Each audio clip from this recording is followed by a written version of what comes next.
Well, I'm so excited about it being made into a movie because a movie can have such a broad impact. I'm really excited about Seoul being made into a movie because I think it will have a much broader impact than a book can have. A book is one reader at a time, whereas a movie reaches so many people. I'm very excited about the book being made into a movie because I think it will have a much broader impact. The inspiration for the book came from an accidental meeting that I had with a young man who was a photographer. And he was taking pictures years ago, going into the brothels, posing as a customer, so he could document the presence of young girls there. And I instantly thought, somebody has to write this story from the girl's point of view. And that's how Seoul came to be. When I went to India and Nepal, I met an incredible number of people of goodwill, all of whom were working very hard on preventing, disrupting, and stopping trafficking. From a really wonderful police commissioner who was doing sensitivity training with his officers. When I went to India and Nepal, I met an incredible number of people of goodwill and passion who were working on preventing trafficking. From a police officer who was training border guards so that they would know what to look for, so that they would see that these girls were not prostitutes, not criminals, but victims, to very well-educated women who were doing outreach in the brothels, to women who had lost their daughters, women who sent their daughters away to what they thought were good jobs in the city and never to hear from them again. The vignette style of the book evolved almost out of necessity. When I started writing the book, I couldn't stay with the material very long. It was so troubling. So I would just write one scene or one incident and then stop. So I put all those scenes together. The vignette style came about almost by accident, almost by necessity, in that I couldn't work with the material for very long. So I could only write one scene a day. And I would write one short scene and then another and then another. And then I realized with some rearranging and some interstitial material, I could put those vignettes together to create a dramatic arc. It also, that economy of language allowed me to choose just the right word to describe what was happening to Lakshmi and not brutalize the reader with the brutality of her experience.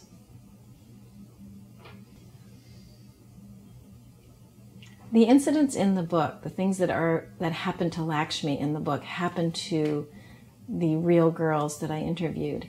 And it was often very painful for them to tell me their stories, but they were able to give me details that gave the book authenticity, that I think made those incidents feel very real and very powerful.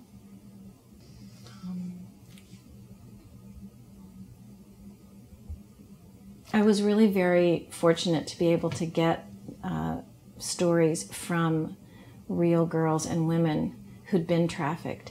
And it came about by spending time with them. You can't just go up to somebody with a notebook and ask for their story. And one of the things I learned, I was on a long bus trip with women who'd been rescued who were doing outreach work.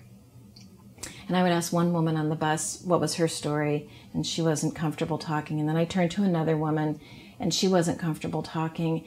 And it dawned on me that it's possible that they don't even share their stories with each other because there's so much shame around what happened to them. And it's not a culture of psychotherapy where they're talking about their experience to process it. It's much more a culture of closing the door on a bad experience and moving on and having a second chapter in your life.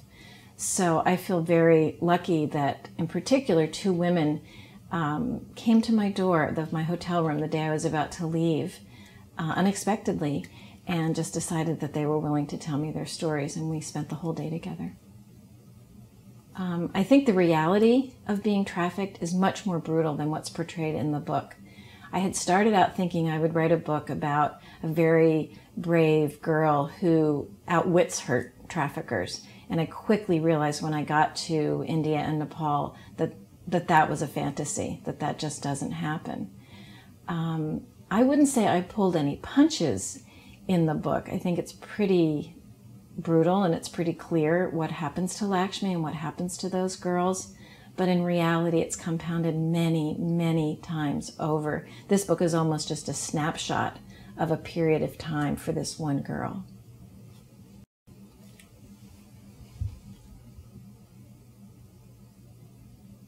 Trafficking between Nepal and India has gotten a lot of media attention. And I don't know whether or not that's because there's a lot of volume between those two countries. I think that that's the case. But I think it's also gotten a lot of attention because those two countries have worked hard to address trafficking. The trafficking of girls and of children for the sex trade or for forced labor happens all over the world. I focused on India and Nepal because the State Department had cited Nepal and India as having a particularly bad problem. When I got there, I realized that India and Nepal had made a lot of progress on addressing that problem. But there are people who study modern-day slavery who say that more people are in bondage now than ever have been before.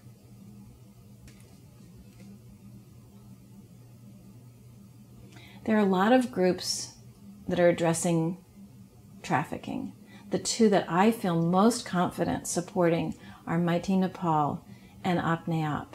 And I can do that with such confidence because I met the people and I spent time with them and I saw how careful they are with the donations that they receive and how far they make them stretch. And it's encouraging to know too that if you are making a donation, that it doesn't have to be a lot of money. $5 can buy a girl her first new dress, her first modest piece of clothing that she gets when she leaves the brothel. And I think there's also something about, we think that you don't want to just give money, you want to do something. We can't really do something from here in the way that a lot of us would like to. But by sending contributions, the people who are on the receiving end of that aid don't feel so alone. They're told that some of this money came from the United States, some of this money came from school children, some of this money came from churches, and they realize that the rest of the world is looking out for them.